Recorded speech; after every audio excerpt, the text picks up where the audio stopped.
I'm Karen Mulhauser, and I'm honored to be the president of the Antioch College Alumni Association. And uh, people who know me well know that either I've never, ever left Antioch, or certainly Antioch has never left me. So it's an honor to welcome you all to the um, early part of the Antioch College Reunion 2020. And it's a particular honor for me to be part of this program with the JD Dawson Award. We all know, most people call him Duffy, but I've been calling him Snuffy ever since one reunion. Somebody called him Snuffy instead of Duffy. So I don't know if I'm the only one who calls him Snuffy, but it's an honor to be here with all of you to honor Snuffy, to get the JD Dawson Award. And the JD Dawson Award, as you all know, recognizes significant contributions to Antioch College. And we could certainly say that about Snuffy. He's been making contributions in co-op and in the OK Library. And throughout his life, he's been helping Antioch College. And so it's a great honor for me to be here with all of you to start the 2020 reunion and to honor Snuffy. And looks like there's 52 of us here, so we have a full deck. Hi, I'm Karen Forright. I'm the other half of the Karen Caucus. And I'd like to welcome you as well as chair of the reunion committee. Back in April at our April board meeting, we made the decision to go virtual, and I'm so glad we made it early. It's been a real team effort, and I really want to call out and thank April for doing all of the magic behind the scenes to make all of these virtual events at least show up on our screens. So without further ado, I'm going to turn it over to Mary Evans, one of our newest alumni, who will be introducing the JD Dawson Award for service to the college and our awardee, the incomparable one and only tie-dyed Snuffy, and leading a conversation with Duffy. So take it away, Mary and Duffy. Thank you. The JD Dawson Award recognizes, it says significant contributions to Antioch College by alumni or friends of Antioch. The nominees for this award should be persons who have contributed in a significant way to Antioch College or a program of Antioch College.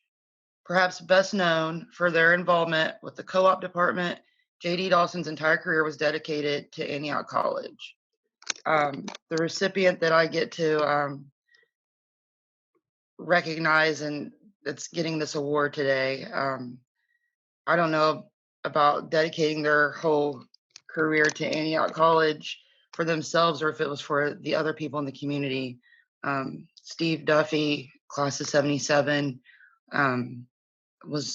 you'll always be someone who is important to me. You were very impactful my journey at Antioch, and your service and all your services. There's so many that you've done, and I just I'm honored to be here, to be the one to moderate this event. You were a union rep for almost 30 years. You served on COMSOL and ADSOL, the budget committee. Not only that, to me, you were so many things: a psychiatrist, a friend, a brother, a cousin, a consultant, just all these other different services that kind of go unnoticed. I want to tell you how much I appreciate you and how grateful I am to have met you and to have you to be a part of my life and a part of my journey after Antioch. And you're definitely deserving of this award. And some of the past recipients was Multi-Fund Matheson, Dr. Robert Fogarty got it last year. There's a really great list of people that's gotten this award, and I'm just glad to be able to present it to you. So without further ado, Duffy.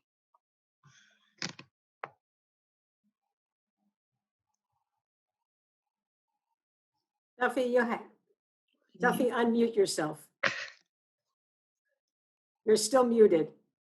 I shouldn't, I'm okay now? Okay. Yeah. Well, I'm hoping this will be interactive because I have 53 years of Antioch College in my head.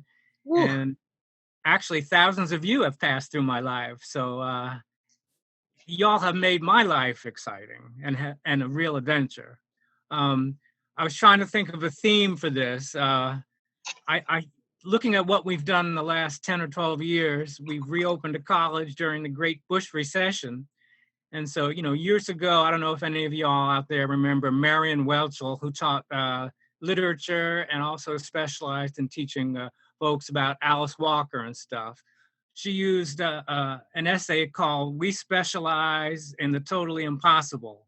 Now, I can't remember who it was. It could have been Paula Giddings, but maybe one of you people out there can give us the answer as to what it actually was. In fact, there's an anthology coming out very shortly called "We Specialize in the Totally Impossible," which is a collection of Black feminist essays. I'm sure Marion Welchel would use it, and the current professor, Kevin Magruder, would probably use it also. So if you have an answer, let me know, because we have specialized in the totally impossible. So do you have any questions for me, Mary? Oh, absolutely. So you started as a literature major and then changed your major to biology. What made you do that? Well, I had some co-ops in hospitals, and I think I started getting interesting in the medical field. You know how when you're young, you want to do anything. Like one of the current freshmen last year who worked for me, who was from Haiti, who spoke 4 languages, he once told me, I want to be a sound engineer, I want to be a doctor, I want to be a soccer player. So when you're 18, you can do anything all the time, and you can change your mind all the time. So I entered in 1967 in ADIV. That's when Antioch was so big. It had Part A and Part B. And Part A and Part B sometimes never met each other. So I entered summer of 1967, which is like, I think it's 53 or 4 years ago, depending how you count it. And they had theme groups. So I was in a group with that was supposed to be writers, and we had a professor named Nolan Miller. And what we did all the time was write short stories and critique each other. So my muse sat there for a while, and then I took some co-ops. I think one of the first co-ops I took was in Florida. I always wanted to go somewhere where there were palm trees. And so I worked in a hospital. I enjoyed it. And so then I worked in a couple more hospitals, and I started studying some biology. And then I took a research co-op in California. And then you learn the power of co-op, because I did really heavy duty immunology research, things I didn't hear about on TV until 20 years later. But the kind of job it was so restrictive. You wore your lab coat and you worked in the lab, and it was industrial research. You had to lock there was no internet yet, of course. So you had to lock your research up in a safe at the end of the night. The stricture of that kind of environment just drove me crazy.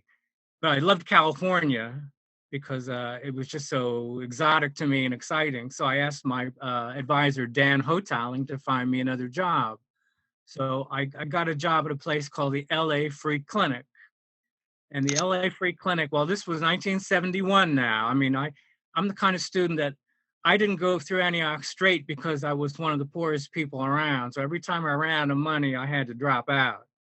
But in this case, I dropped out because life seemed so exciting. So I started work at the LA Free Clinic, and I was sort of what you would say a volunteer coordinator. I coordinated 250 doctors, nurses, lab techs. And what we did every night was we scheduled free medicine. And back then, that was the early 70s. So if you got a disease, and back then they called them venereal diseases, they weren't STDs, nothing killed you. So everybody got them like they were head colds. And so I kind of enjoyed the chaos of working with volunteers and the excitement of taking care of people. And so I said, well, I guess I won't go back to college for a while. So I stayed in LA for about 2 years, and they made me the assistant administrator. So what I did was I sort of coordinated all the volunteers and ran a free medicine clinic 5 nights a week. Always signed up too many people, but always made the doctors and the volunteers feel like they were part of it, so they didn't complain too much. And then, of course, unlike current Antiochians who always seem to know where they're going, I didn't. And that could be a function of the times, because I don't think women's liberation was quite up yet. Gay liberation was just being born. So I happened to be in co-op in a place that was, well, some people call it the Swiss Alps. It was West Hollywood. So at the same time, I was sort of dragged out of the closet by the boy next door. And so my life was so exciting. I thought, I'll just never go back to Ohio. And then sooner or later, though, life became too exciting. So I came back to Ohio to recuperate and just work on myself. And then when I came back was right after the financial aid strike Antioch had in 1973. And so when I came back, they said, guess what? We have no financial aid to give you. They said, if you sit out for a year and make yourself independent, you can get total aid. So I found a job on campus. This is like Antioch Works, only back in the 70s. So I got a job at the library as a co-op because they had hard money back then.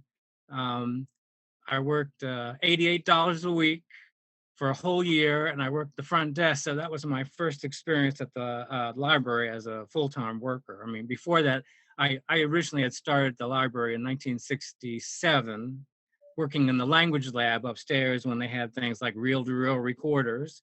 And then I I had work study positions there, but I earned my freedom in financial aid by working there for a year. And then I took a few more co-ops. I worked at a clinic in Oakland and whatnot. And I had to work on myself. So I put some of these plans on hold, and I took what I thought was a temporary job, which was a job at the library. And so I've been there since 1977 to see all you people come and go and make my life exciting, and then see what's interesting to read. I mean, my head is full of titles and whatnot. I play a mean game of Jeopardy at night, thanks to guarantee it.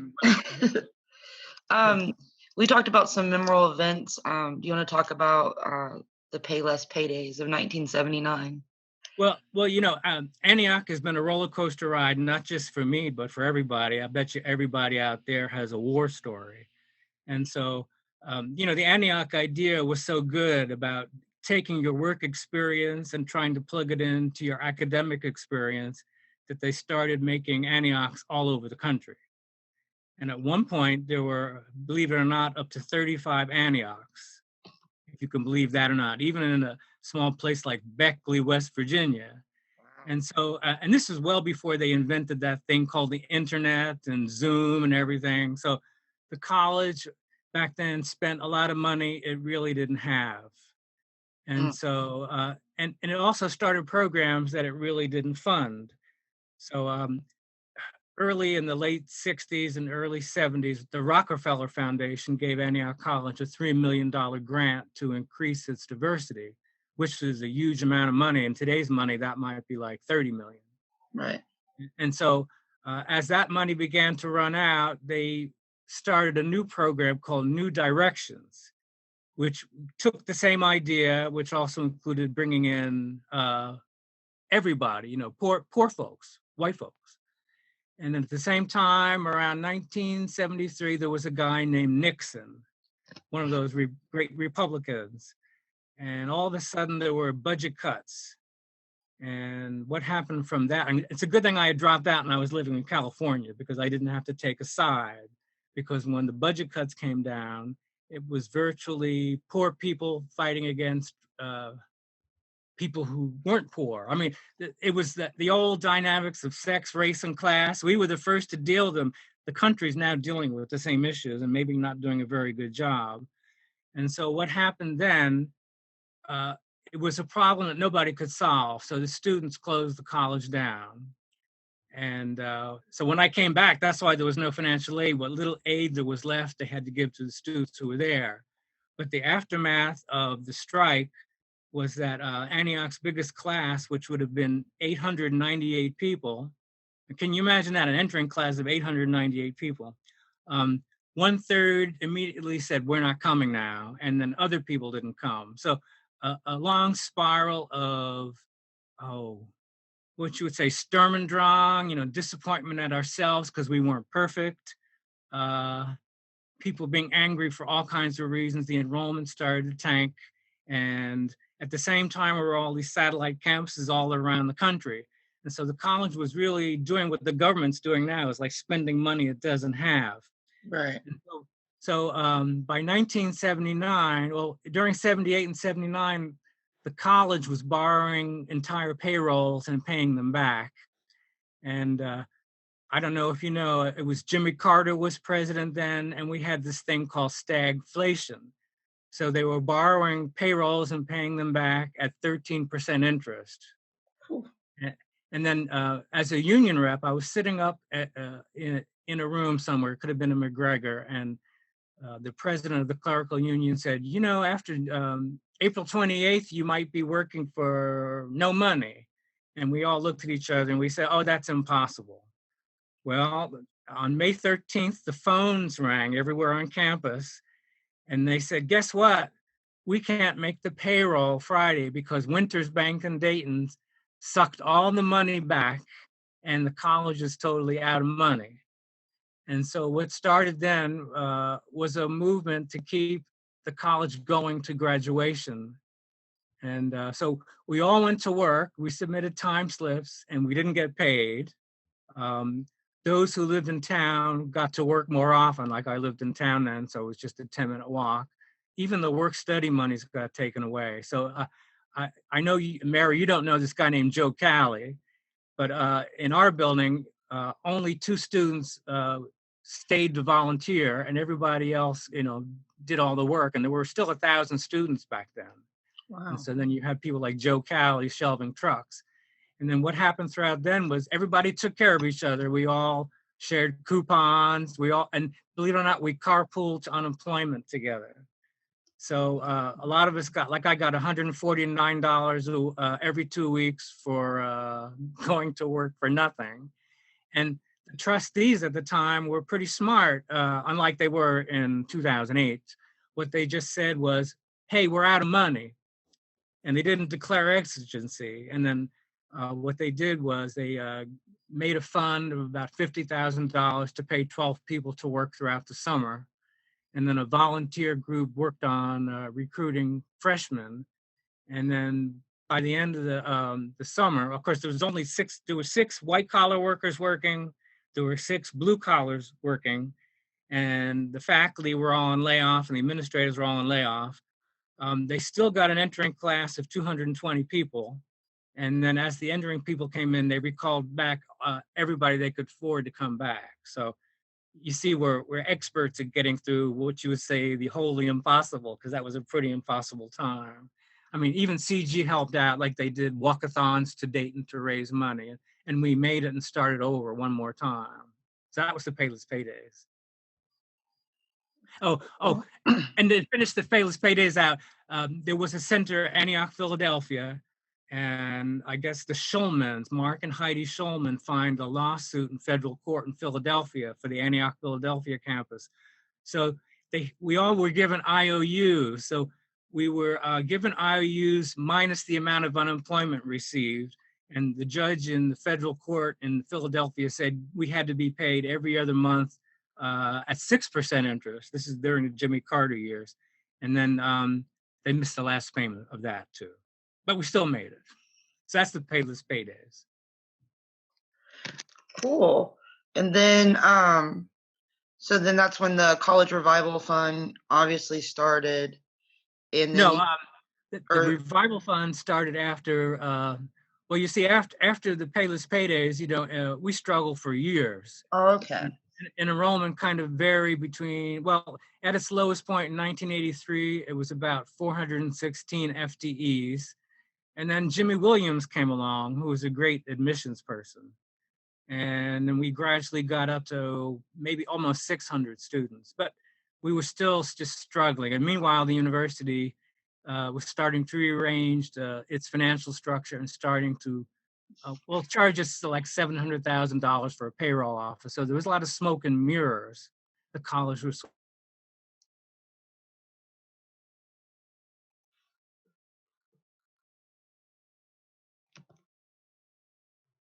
Into the video. Yeah, it looks like there are some technical difficulties happening there. He's frozen. Fighting in like the cavalry Yeah. to save us. Hey, Duffy. We lost you Yeah. first. Yeah, we just I lost you for a second, so you might want to repeat what you said. Okay, well, I was right before we were getting ready to go into another financial crisis. Can you hear? Am I okay now? Yeah. Okay, so what happened toward the end was the university, which was a different corporate entity, which was sort of not in town and not taking good care of us like the current board. They were trying all these crazy things like forcing new programs on the college and making budget cuts. And so what happened was the students became really angry and enrollment tanked again. So we probably lost 20% of enrollment between 2005 and 2006.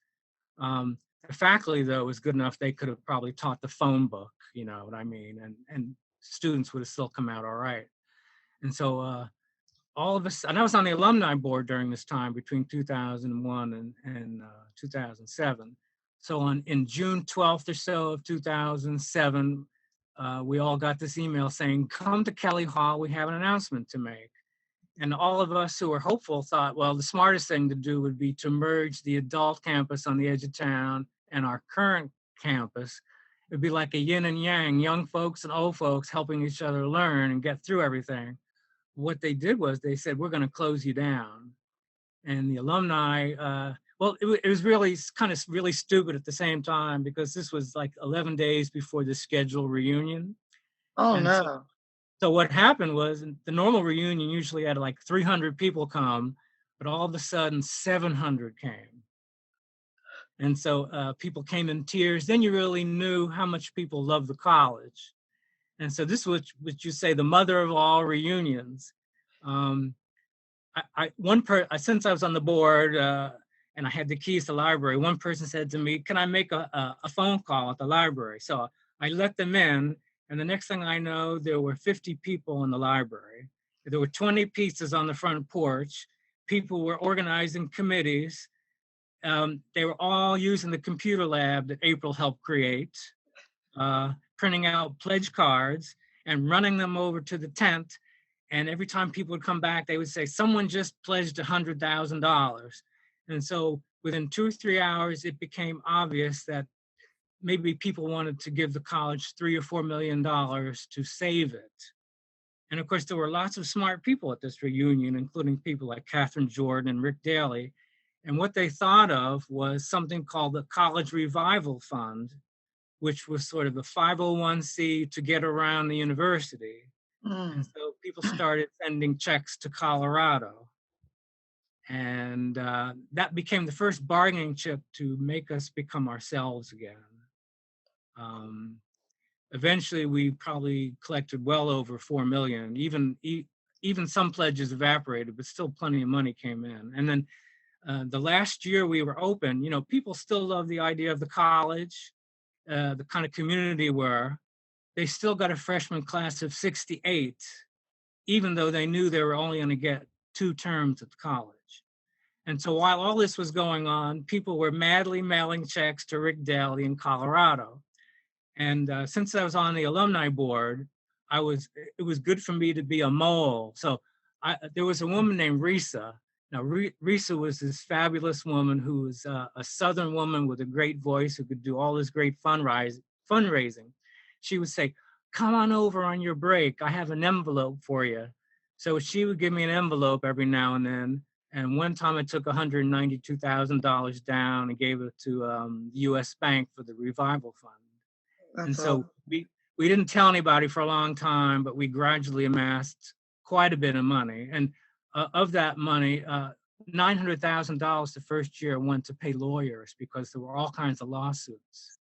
Because, I mean, it's a lot when you're trying to separate a college and a university, especially when you had all kinds of funds that started, like the faculty fund in 1929. But I was kind of a little mole, did those things, and nobody knew what I did. I just left for 15 minutes, went to the bank, and came back to work.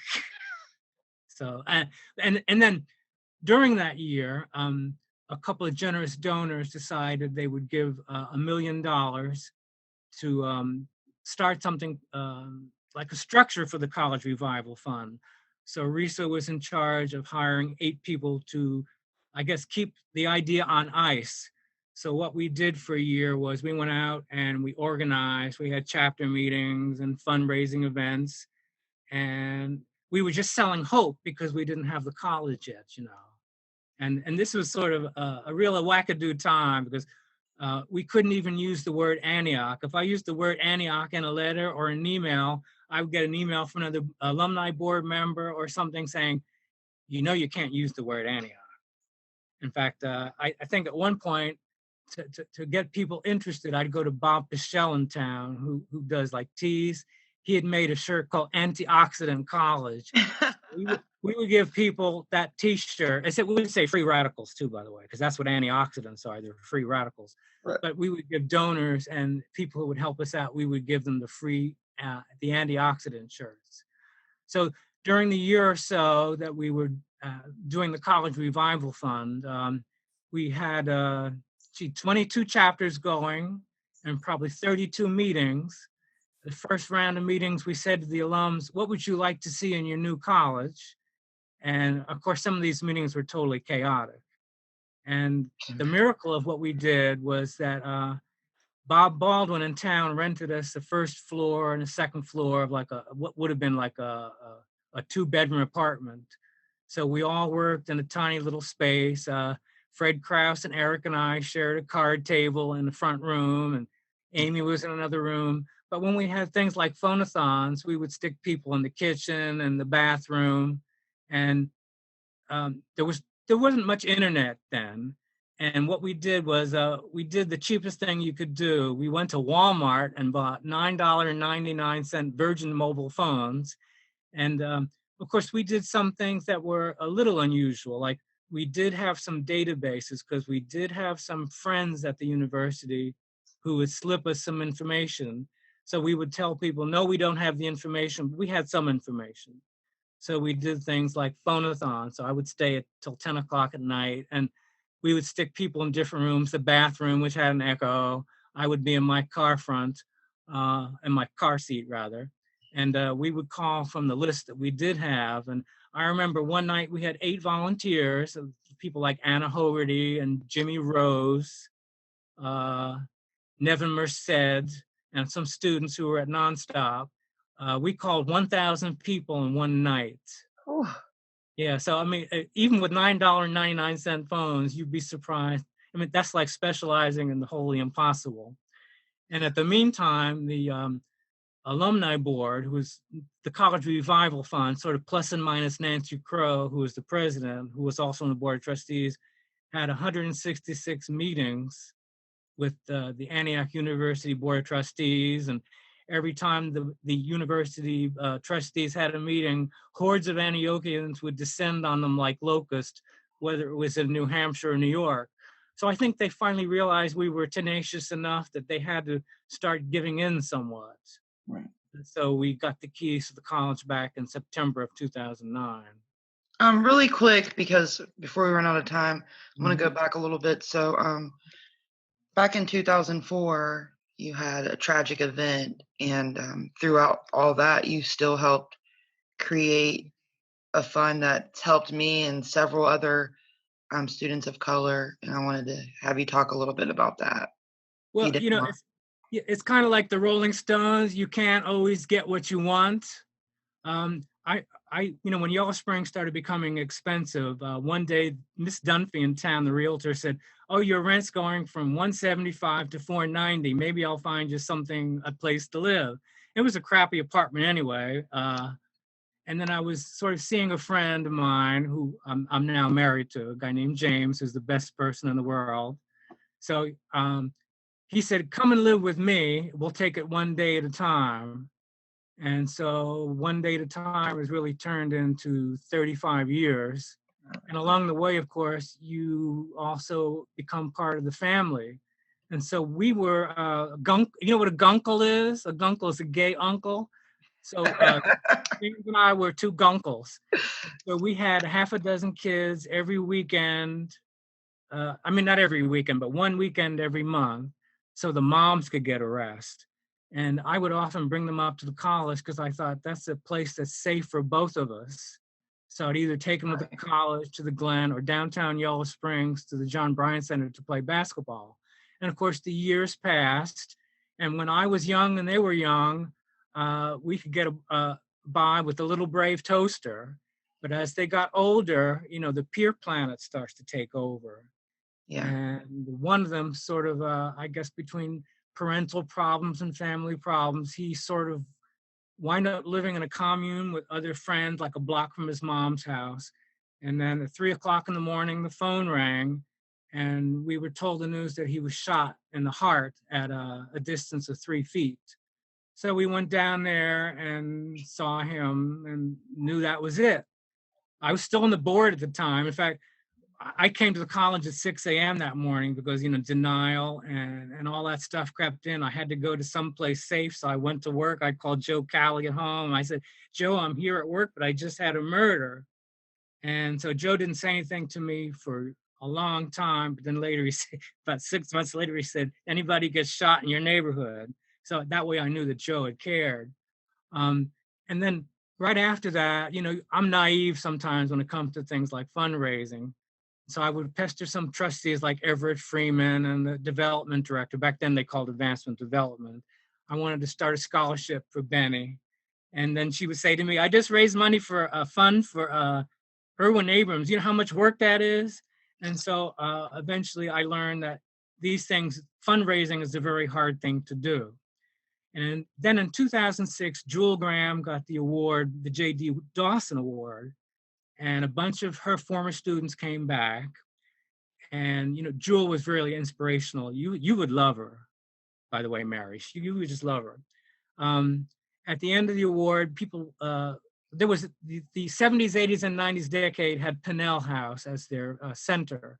So at the end of the reunion, we all sat at the picnic table under the mentorship of Elaine Comegys, who was a great dean. And people said, you know, we really love Jewel and we love the experience, but the college didn't always do totally right by us. And some people said, let's try to make it so we can reconnect people. So out of that came the idea of the Alumni of Color Fund, which was an idea to try to get alums to reconnect to the college, give it a second chance or a third chance, because, you know, humans are humans, everybody's imperfect. And so the idea was to also create a new face at reunion. And one of the people at the table, a guy named Dwayne Greer from the class of 81, brought up Walter Anderson. And so everybody decided we're going to go with this. And then we presented it to Risa, who was working in development. And it took a year to go across the table because sometimes people just are skeptical about everything. And so we got the fund in place, and it started with just $120, whoever put money down on the picnic table. But the idea was to reconnect alums and to try to do networks for people of color, and also establish a new award called the Walter Anderson Award. And then exactly a month after the award managed to get, or the concept got across the table, is when the college closed. And so for 2 years or so, that idea sat on the back burner. And then when we sort of reopened in 2000, or right before we reopened in 2010, you know, I never give up. And so I said, let's do this again. And then Matthew Durr at the time said, well, you know, if there's a reversion clause that if the college doesn't make it, doesn't get accreditation, all the funds will go away. So we have to start a second parallel fund. So we actually started a second parallel fund. The verbiage was exactly the same. If you go to the Facebook page, the 8 principles are there. Yeah. And this time we had 10 people together, and we started the fund with $2,500 or so. and made it an open fund as part of the annual fund. And then through word of mouth and no big, whoop-de-doo, we raised about $40,000. And then we had conference calls until people wore out. And we decided to give co-op stipends because they were something that's sort of inexpensive, but would have a big impact on people's lives. And so the rule was co-op stipends every other year. Of course, there are exceptional people like you who deserve more than one stipend. So at this point, we've raised $90,000 without any major appeal, and we've given all kinds of people co-op stipends, including you and Truth, who's up for one of the Victory Awards. And people have gone to 6 out of 7 continents. And so I feel that's sort of a good thing that we've done. People have even gone to conferences. So it's even though it's an Alumni of Color fund, it's been used for allies. So when Mila and Kevin took people either to Mississippi or Selma, white folks went along too. And this was what we did in that case it wasn't a co-op thing. We paid for gasoline and hotel room. So this was the kind of fund that does little tiny things. Well, it was huge to me, and I appreciate you, and I appreciate Eric Miller and Athena, and I'll say it I can't say it anymore. Antioch saved my life, and I'll forever be indebted to you, Duffy. You've been a blessing to me too. I genuinely love you. So we have a couple questions before they kick us off of here. Why did you stay at Antioch all these years? Robert Goldsmith wants to know. Well, I think it's obvious, but I think we want to hear. I was in utopia. Every day somebody comes in, especially during freshman terms.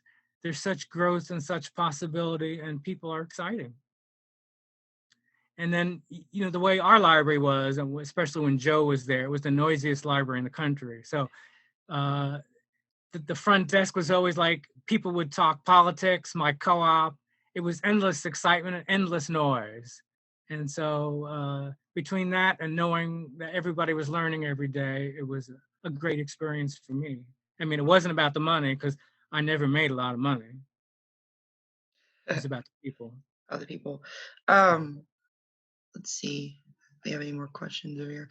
Everybody's just giving you shout outs. I guess I could read those too in the chat. I was trying to find questions. I've seen Scott had one, Mr. Sanders. No, it wasn't Sanders. Nicholas Sanders. Duffy, where did you come from to Antioch in the 60s? So where did you originally come from? Okay, I grew up in a neighborhood that was adjacent to the Bronx. It was called Mount Vernon. And if you know some the 90s rappers like Heavy D and the Boys. Yeah. Heavy D lived a block and a half from me. And it was called Money Earning Mount Vernon. And so Mount Vernon was the kind of place where everybody moved through. So would you say a white flight neighborhood? But all kinds of people came from there. Ossie Davis used to come to my junior high and tell folk tales, and Ruby D. Denzel Washington. When I was young and didn't know what I was doing, I dated Bella Abzug's daughter. My first woman was named Eve, by the way. And later she also became gay too. And then she sold her house to Betty Shabazz. So my neighborhood was full of all kinds of interesting people. Awesome. And then I came to Antioch, and being where I came from, everybody got along, at least the kids did, maybe not the adults. When I came to Antioch, I thought it would be the same, but it really wasn't because people were more divided and radicalized. So I had a hard time at first because I would want to cross borders without being bothered, but people put up obstructions. Right. That explains why they let you carry the envelope. Maybe. That explains it. I get it now. You're like a little mobster. It's like, I'm joking. I kept that envelope for 10 years. I'm trying to do the Marie Kondo thing where you clean your house. I still have my original appointment letter from 1977, by the way. Not that I'm a hoarder. That doesn't mean that you're a hoarder. It means you cherish special things. That's what I say.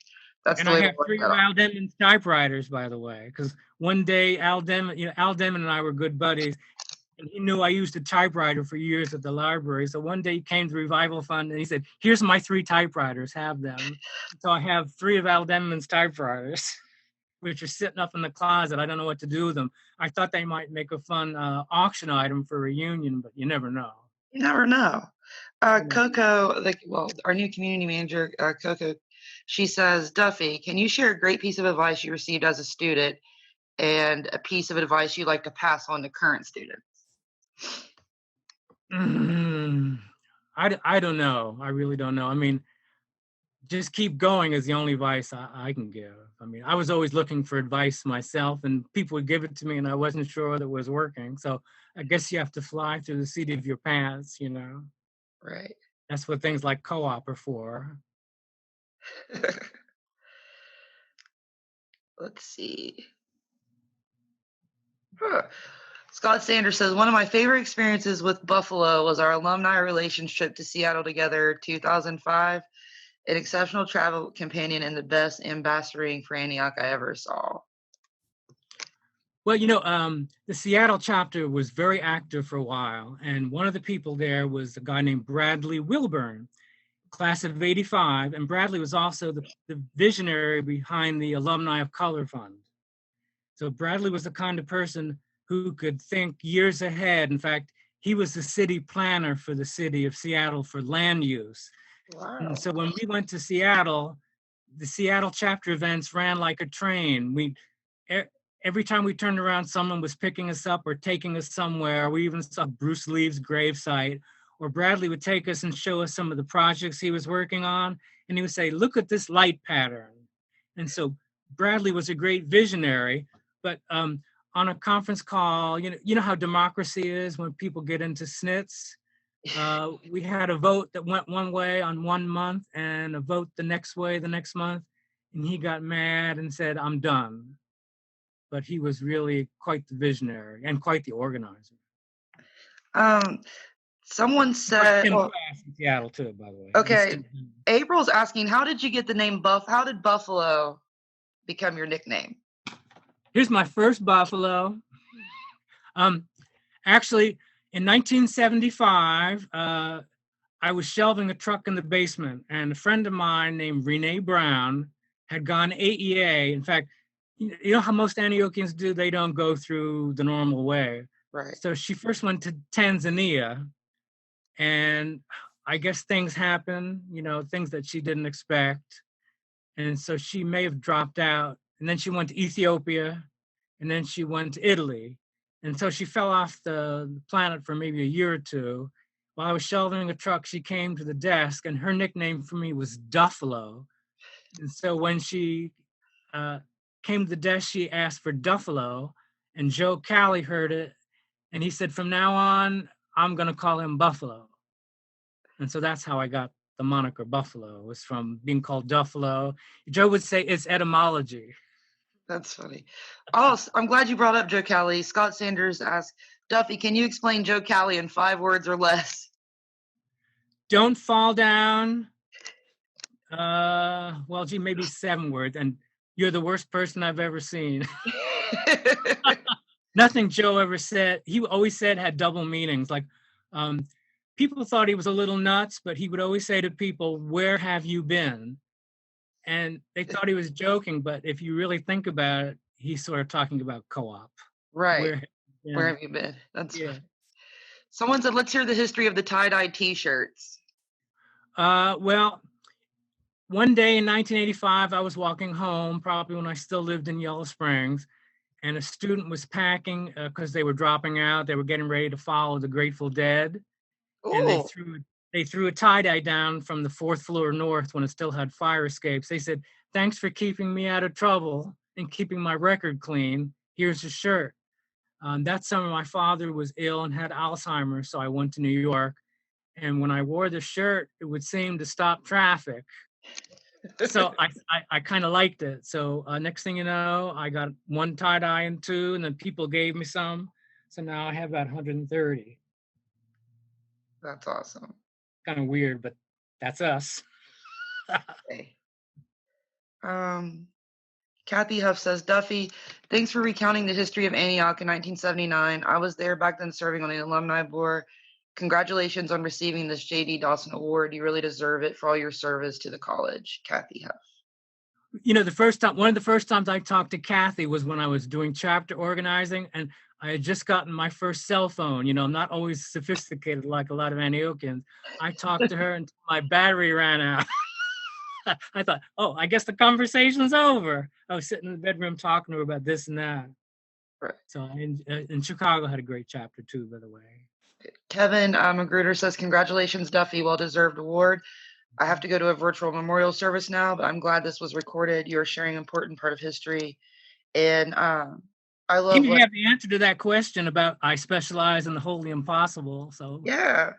I love what Karen Mulhauser wrote. She said that she asked you, was white a color? And you welcomed her right on in to join, to help create, help be part of the AOC. So I think that's amazing. And I loved how you explained it to me, like how everybody thought it was going to be exclusionary at first and all this stuff. And I'm glad that you guys were able to get that done, because I know it helped me. It helped me in a time of need. And I can't speak for Truth or anyone else, but it was like right on time. And I'll be forever grateful for that. Well, you know how we kept our acronym, which was AOC, Alumni of Color to Alumni of Courage. Yeah. When you have these conference calls and you have people from like 10 different decades, you have 10 different mindsets. So there was a woman on there from 1957 who's old enough to call Joan Stramanis Joan Cole. And she said, I fought all my life as an integrationist. So what we did was we tried to make it so broad we could include allies and people who had mixed families. And so then we just kept the acronym but made it Antioch Alumni for Diversity. But the fund itself is for people of color mostly. And throughout the 10 years, well, people looked at me at the picnic table and they said, we're picking you to be the monitor of the fund because you're like a fixture. So I took that job on as a fixture and tried to live by the 8 points of the memorandum of understanding. Here's a really good question. What would you like to see happen at Antioch in the next year? I would like to see enrollment double again. You know, it just had a 20% enrollment increase. I tell them they better get into the prison business. The prison's where the money's at. I hate to say that, but I'm just saying. That's a way for us to get some money. I don't know who's going to do it, but somebody needs to. And what people also have to know is the students were like you the last year. They're great. They're awesome. I've met some of the finest people in my life the last 10 years. When the college reopened and the new students came in the door, it was like wonderful. Just wonderful. Thank you two so much. It was so fantastic to hear your conversation.